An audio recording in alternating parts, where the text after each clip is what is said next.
So the second hour is going to be about human resources. I brought in again a local company. Bill Rosado is its president, CEO of Managed Pay, managedpay.com. And he brought with him his client relationship manager.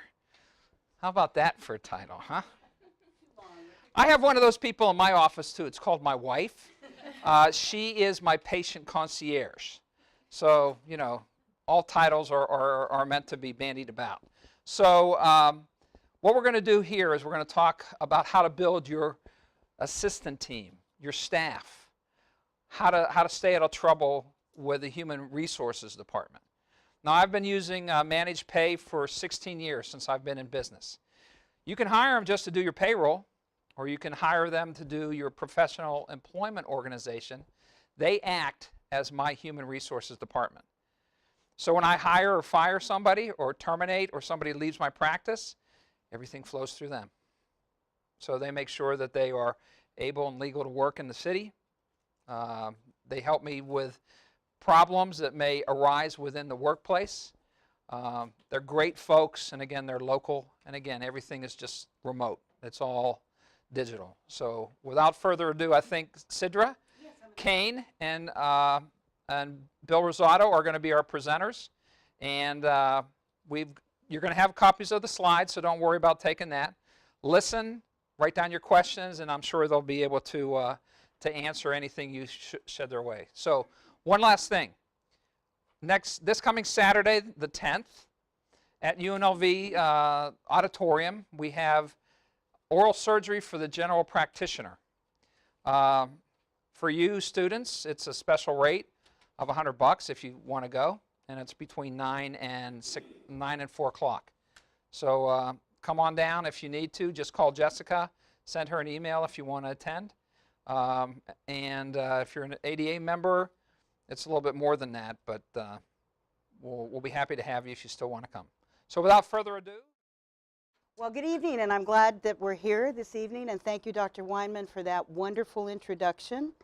And yes, we are here to talk to you about HR and some of the issues that you might be dealing with in putting a staff together, some of the things that you should think about. However, it's all pretty high level because there's so much involved and so many moving pieces that we couldn't do them all in an hour or less. So we're just going to kind of give you an overview, and then we are open to you for questions. In the interest of time, though, we'd like to hold our questions till the end since we're running a little bit late, and then we'll answer them all. I'm going to defer to my fearless leader, Bill Rosado, over here. So just a little bit about us. We are a human capital management company. That means that we, manage the life cycle of an employee from hiring to retiring. So we're locally owned and operated. It is a family-owned business as well. We were founded in 1995. And we have employer clients, over 500 of them. And with that adds up to about 1,200 actual employees that are involved with our business. So we're members of our industry organizations like NAPIO, which is National Association of Professional Employment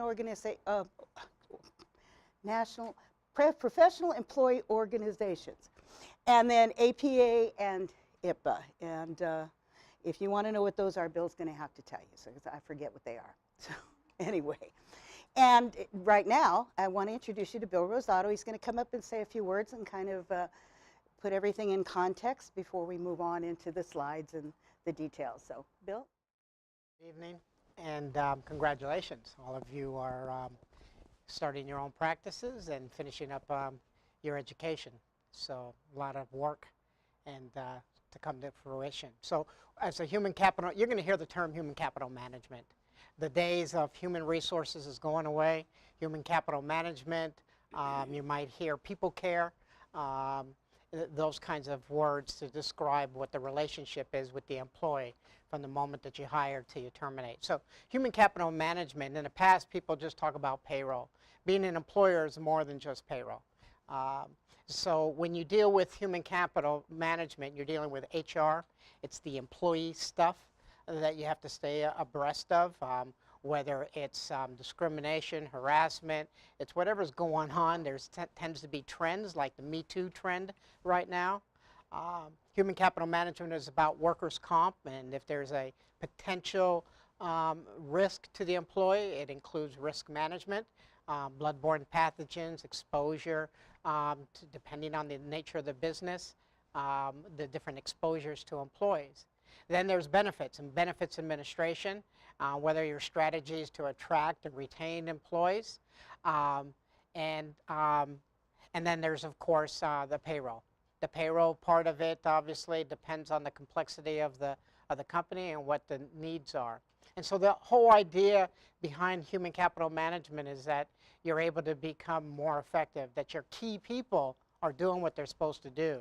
Many times we find ourselves in small businesses, 5, 10, 15, 20 employees, and the key people who run the operation, the practice administrators, are spending a great deal of time on HR, safety issues, payroll issues, and can't really focus on client service, taking care of the clients, or billing, things of that nature. So our goal is to help those key people become more productive. At the end of the day, minimize their exposure to employment liability, and eventually reduce the labor costs associated with transactional human resources. What you can't, the culture of your practice, you carry that culture, your philosophy, your beliefs, and so that culture is extremely important, and it needs to be managed properly from a human resources perspective. And with that, so Cidra's going to take you through these slides. We have a lot of literature for you to take, and at the end, if there's any questions, I'll come back up and answer them for you. Okay? Okay, so I kind of followed the outline of what was advertised in the class. So one of them was building our team, where do I find staff? So there are a lot of job recruiting resources and staffing firms, and just to let you know right up front, that is, we have a very comprehensive list here for you of recruitment firms and staffing firms to help you, and they've got all of their information, their websites, all of that. The reason I have Indeed.com up there is not because we're involved in any way with Indeed.com on a business level. I mean, we're not getting anything from Indeed.com, but we thought you would find very interesting that 65% of all new hires are coming from Indeed right now. So that's a big deal. And I know I hear about them on the radio all the time. And personal referrals, and this is also an important thing to know, that most employees that are recruited from personal referrals usually stay with their companies the longest. So that's a very important source to not forget about when you're recruiting. Where do I need to get started? And here's a few tips that we want to help you with. I do want to say that small business sometimes make a lot of mistakes in human resources, and that does hinder their growth to a certain extent. And statistics show, and I'm sorry to give you this kind of news tonight, but it doesn't have to be true for you, but statistics show that half of the startups will survive long enough, will not survive long enough to celebrate their 5th anniversary. The knot is missing. So that's a major thing to think about. And one of the really important aspects, you really need to think about your recruiting and your hiring wisely, because your employees are a major part of your business success. And you always have to look at them that way. They're not just an annoyance and something you have to pay and have there. They're part of your success and what you look like to the community and how you do in business. So since the economy and the job markets are recovering right now, the workforce is kind of depleted, what's available. So that's because the unemployment rates are very low throughout the country, and it's especially true in Nevada. As a matter of fact, right now they're talking about there's going to be at least 100,000 jobs coming in with all of the new things that are coming to this community, the sports, the arenas, all of that. And right now we don't have enough skilled help to serve them all. So that's something to be aware of. So you have to know that the best candidates are going to be looking at their other job offers. So you have to make sure that you have something to offer them. And this I found interesting.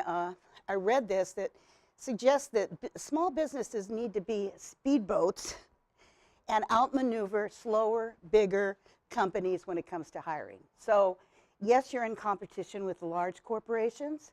However, if you move fast, sometimes, you know, somebody's looking for a job, they want to go to work. They may not want to wait for the red tape that happens very often in the very large corporations. So under human resources itself, we're going to talk a little bit about employment laws, pretty much just going to point out a few to you. Federal and state, hiring and firing, because that was on your outline, Dr. Weinman, so we said firing, but we call it termination. And paperwork and documentation. So HR is really complicated. I mean, there are a lot of elements to it, and this is why most companies have, or a lot of companies have, HR departments to, you know, to handle all of it. However, a lot of small businesses don't have that luxury.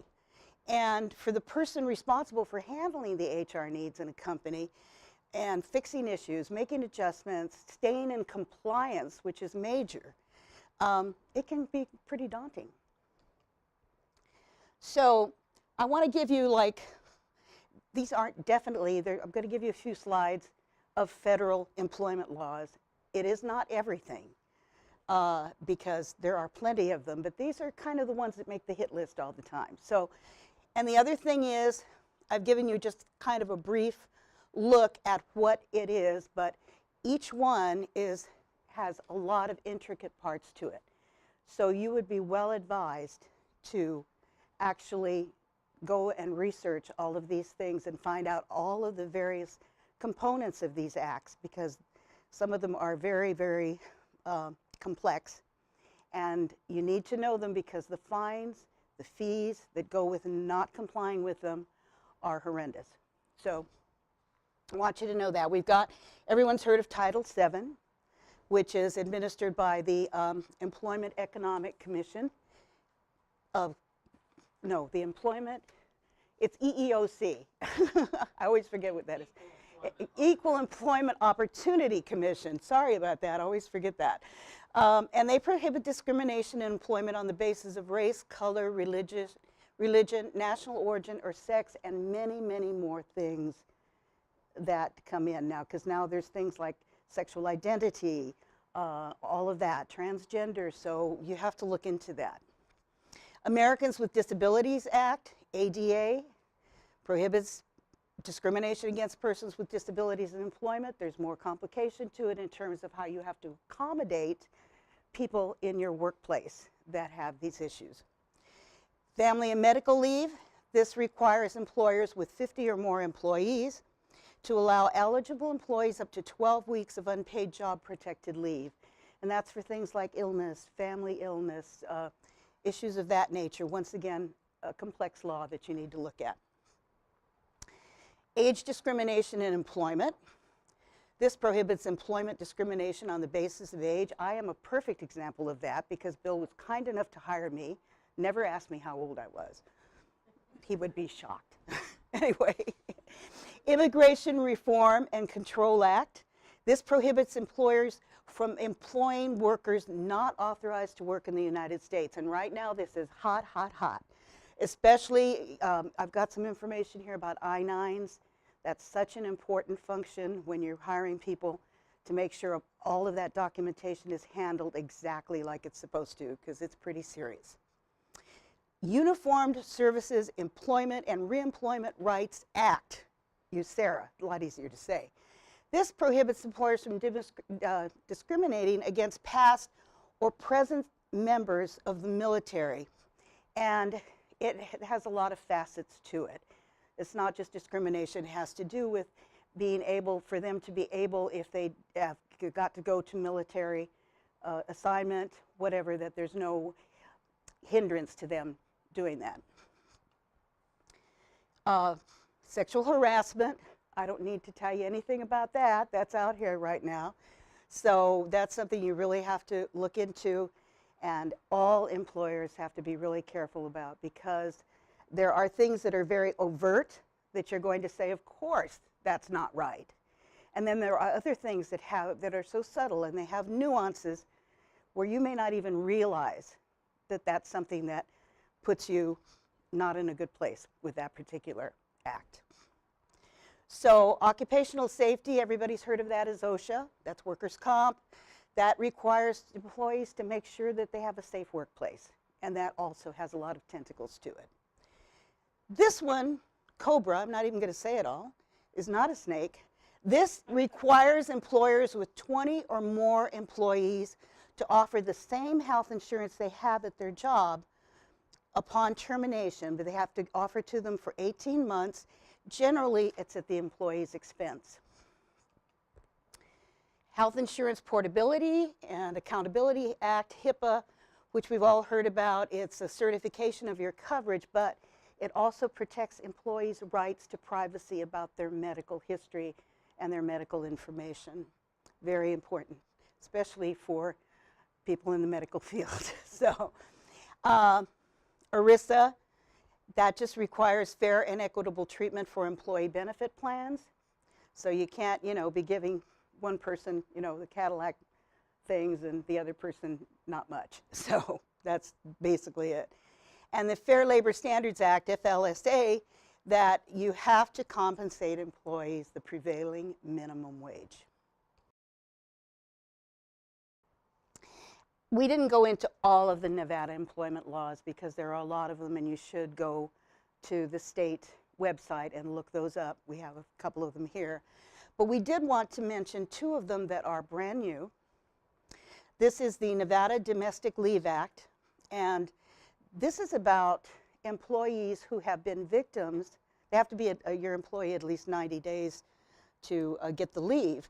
But either they've been victims of domestic violence, or a member of their family or someone in their household has been affected. So they're entitled to not more than 160 hours in a 12-month period. And this is for everyone because it's employers with one or more employees. That's new. Pardon? Is this paid or unpaid? Bill, it's not, I believe it's not paid leave. Yeah. Do you have to maintain the person's position in your company? Yes, that you have to do.